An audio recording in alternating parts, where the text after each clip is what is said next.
കൂത്തുപറമ്പ് വെടിവെപ്പ് കേസിൽ പ്രതി ചേർക്കപ്പെട്ട രവത ചന്ദ്രശേഖരൻ LDF ഭരിക്കുന്ന സമയത്ത് സംസ്ഥാന പോലീസ് മേധാവിയാകുന്നു എന്നതാണ്. എങ്ങനെയാണ് അതിനോട് പാർട്ടി സെക്രട്ടറി? ഗവൺമെൻറ് യഥാർത്ഥത്തിൽ അവരിൽ നിക്ഷിപ്തമായ സെൻട്രൽ ഗവൺമെൻറ്റിൻ്റെ ഭാഗമായിട്ട് നൽകുന്ന ലിസ്റ്റിൽ നിന്നും 3 ആളുടെ ലിസ്റ്റാണ്. ആ ലിസ്റ്റിൽ നിന്നും ഗവൺമെൻറ്റാണ് ഇപ്പോൾ തീരുമാനിച്ചിട്ടുള്ളത്.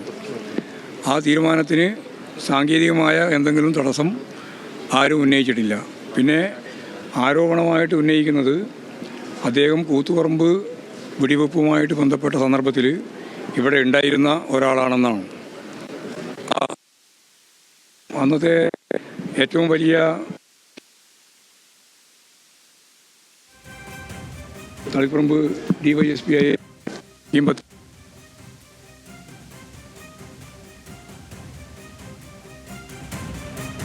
ഈ രീതിയിലുള്ള ഒരു വർക്കിലേക്ക് എത്തിയിട്ടുള്ളത് എന്നാണ് കോടതി തന്നെ നിരീക്ഷിച്ചിട്ടുള്ളത്.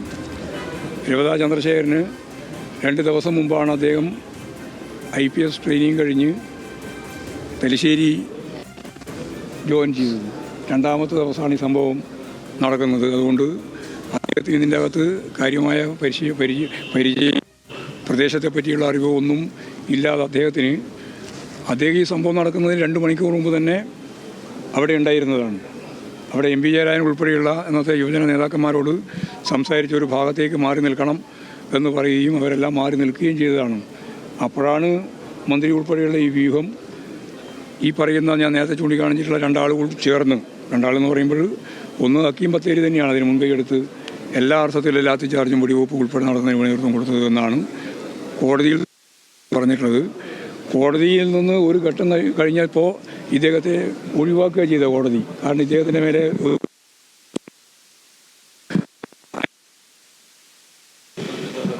ഏറ്റവും പ്രധാനപ്പെട്ട ഡിസ്ട്രിക്ട് ജഡ്ജി തന്നെ അന്വേഷണ കമ്മീഷൻ റിപ്പോർട്ടിൻ്റെ ഭാഗമായിട്ട് അദ്ദേഹത്തിനെ ഒഴിവാക്കുന്ന നിലയാണ് യഥാർത്ഥത്തിൽ സ്വീകരിച്ചത്. അതുകൊണ്ട് പ്രതിയാക്കപ്പെട്ടു എന്നുള്ളതുകൊണ്ട് അതിൻ്റെ തുടർച്ചയായുള്ള ഈ കാര്യങ്ങളൊന്നും മനസ്സിലാക്കാതെ ആരോപണപരമായിട്ട് മാത്രം ഉന്നയിക്കുന്നതിൽ പ്രശ്നമില്ല.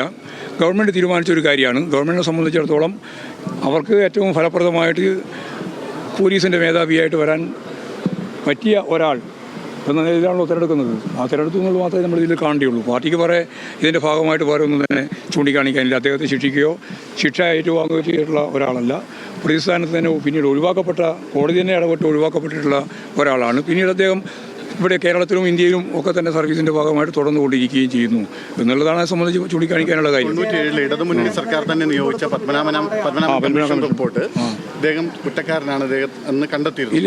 പത്മനാഭൻ കമ്മീഷൻ റിപ്പോർട്ടിന്റെ അടിസ്ഥാനത്തിലാണ് അദ്ദേഹത്തിനെതിരെ കേസെടുക്കാൻ തീരുമാനിക്കുന്നത്. പത്മനാഭൻ കമ്മീഷൻ റിപ്പോർട്ടിന്റെ ഭാഗമായിട്ട് തന്നെയാണ് കോടതിയെ ഒഴിവാക്കിയത്.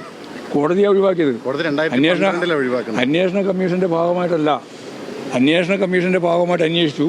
അതിൻ്റെ അകത്ത് പറഞ്ഞ കാര്യം വെച്ചുകൊണ്ട് പിന്നീട് റിവ്യൂ ചെയ്തതിൻ്റെ അടിസ്ഥാനപ്പെടുത്തിയിട്ട് കോടതി തന്നെ അദ്ദേഹത്തെ ഒഴിവാക്കുന്ന നിലയാണ് സ്വീകരിച്ചത്. അത്രയേ ഉള്ളൂ കാര്യം.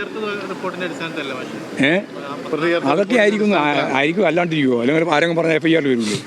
കേസ് സ്വാഭാവികമായിട്ടും വരില്ലേ? കേസിൽ വന്നതുകൊണ്ട് മാത്രം ശിക്ഷിക്കപ്പെടുമോ? കേസിൻ്റെ ഭാഗമായിട്ട് വന്നു. അത് പിന്നീട് കോടതി പരിശോധിച്ചപ്പോൾ ഇദ്ദേഹത്തെ ചേർക്കുന്നതിൽ കാര്യമില്ല എന്ന് കോടതി തന്നെ കണ്ടു, ഒഴിവാക്കി. അതാണ്ടായേ സംഭവം. ആക്ഷേപം അന്നത്തെ കേസിൽ ആക്ഷേപം ഉന്നയിച്ചില്ല. എല്ലാവരും ഉന്നയിച്ചിട്ടുണ്ടല്ലോ. പക്ഷേ അത് സംബന്ധിച്ച് പിന്നീടല്ലേ കൃത്യമായ തീരുമാനം വരുന്നത്. കോടതിയല്ലേ അതിൻ്റെ മേലെ കൃത്യമായ നിലപാട് സ്വീകരിക്കുന്നത്. ആ തീരുമാനം വരുമ്പോഴേക്ക് ഇവരൊന്നുമില്ല. അത്രയേ ഉള്ളൂ കാര്യം. MP ജയരാജനും ഉണ്ടായിരുന്നു.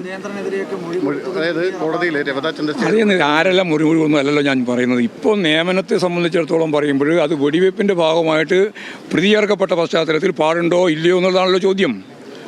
അത് ഒഴിവാക്കപ്പെട്ട പശ്ചാത്തലത്തിൽ ഗവൺമെൻറ് തീരുമാനിച്ചിരിക്കുന്നു എന്നാണ് ഞാൻ പറഞ്ഞത്. അത്രയേ ഉള്ളൂ. പ്രത്യേകിച്ച് താല്പര്യമൊന്നുമില്ല. ഞങ്ങൾക്ക് പ്രത്യേക താല്പര്യമോ പ്രത്യേകമായ എന്തെങ്കിലും ഒരു കാര്യമോ പറയേണ്ടിയില്ല. ഗവൺമെൻറ് തീരുമാനിച്ചിരിക്കുന്നു. അല്ല, പ്രവർത്തകരുടെ സ്വാഭാവികമായും പ്രശ്നം ഉണ്ടാക്കാൻ വേണ്ടിയിട്ടാണല്ലോ നിങ്ങൾ ഇടപെട്ടുകൊണ്ടിരിക്കുന്നത്. ഞങ്ങളെ സംബന്ധിച്ചിടത്തോളം ഇതിനകത്ത് ഗവൺമെൻറ് തീരുമാനമാണ്. ആ ഗവൺമെൻറ് തീരുമാനം അംഗീകരിക്കുന്നു എന്ന് മാത്രമേ ഞങ്ങൾക്ക് പറയാനുള്ളൂ. ഒരാളും ഒരു എതിർപ്പും പ്രകടിപ്പിച്ചില്ല. P ജയരാജന് എതിർപ്പ് പറയുന്നത് വെറുതെ പറയുകയാണ്. വെറുതെ നിങ്ങൾ പറഞ്ഞുകൊണ്ടിരിക്കുകയാണ്. അതേ സർക്കാരാണ് നമ്മൾ അല്ലല്ലോ വിശദീകരിക്കുന്നത്. പിന്നെ ഇതിൻ്റെ പാർട്ടി അതിനൊപ്പം തന്നെയാണ് നിൽക്കുന്നത്. അതിൽ ഒരു സംശയമില്ല. ഒരു സംശയമില്ല. കൃത്യമായ തീരുമാനം അതാണ്.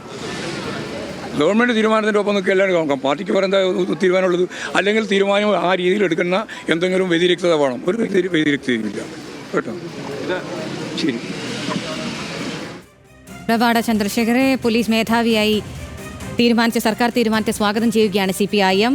കോടതി തന്നെ പ്രതിചേർക്കപ്പെട്ട അദ്ദേഹത്തെ കോടതി വെറുതെ വിട്ടതാണ്.